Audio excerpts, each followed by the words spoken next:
Elexo 的安全性能开发不仅依照中国严苛的商品性碰撞规程，为了给用户提供更加全面、更加安全的守护，我们坚持在中国为中国向全球的理念。25%小偏置正面碰撞，64.4千米每小时。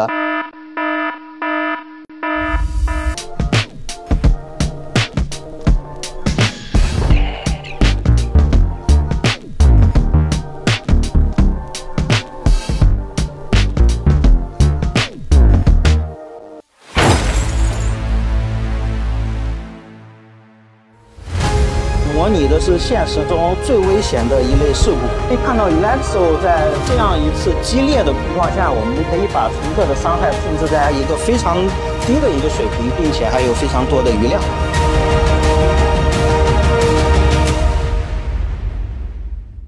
A 柱呢几乎无变形，表现可以说是非常优异的。它的安全性上是非常让人惊喜的。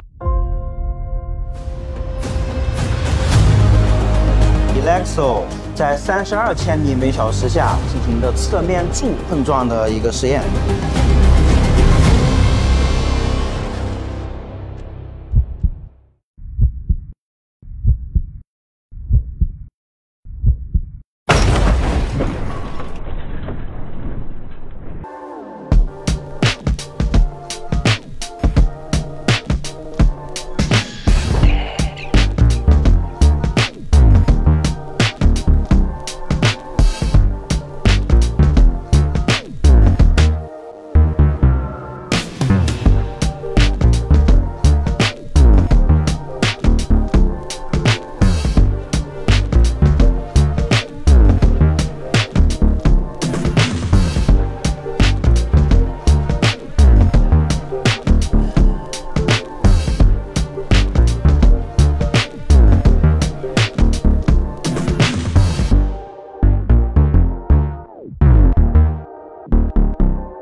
Für mehr Videos einfach abonnieren.